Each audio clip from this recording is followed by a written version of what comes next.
It may well be that there are aspects of the framework that need a longer-term refresh.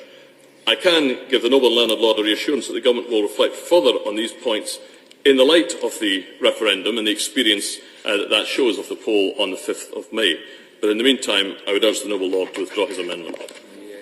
I'm grateful for the speech. There's a fundamental problem with the speech that the noble and learned Lord Wallace of Tankeness made. He says flexibility.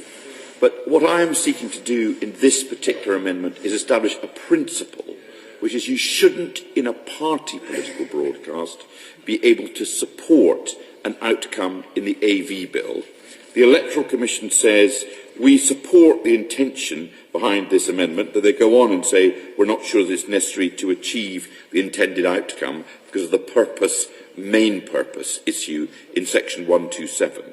But surely it is better that there be clarity about what is allowed and what is not allowed, and what should not be allowed is supporting an outcome with a party political broadcast, because it drives a coach and horses through the expenditure limits. So I will seek the opinion of the House. My Lords, I beg to move this amendment.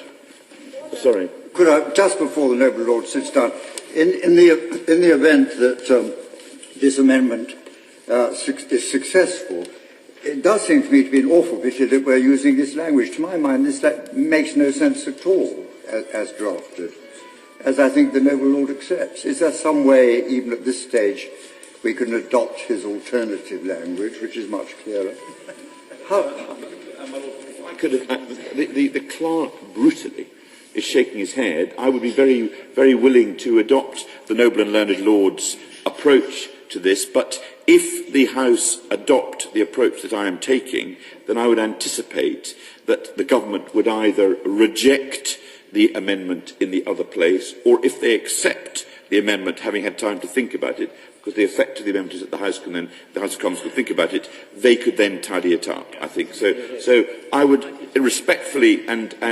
tentatively suggest to the House that they vote on the principle: do you support the idea that there should be a prohibition on political parties being able to support the AV referendum, or not support the AV referendum, oppose it, in other words, in their party political broadcasts? If they do, vote for my amendment, and then it can be tidied up later or rejected in the House of Commons.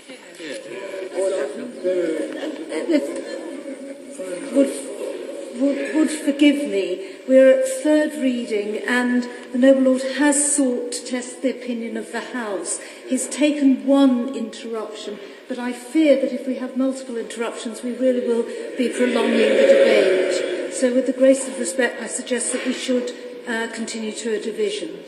The question is that Amendment 1 be agreed to. As many of that opinion will say content, the contrary not content. I think the contents have it. Clear the bar.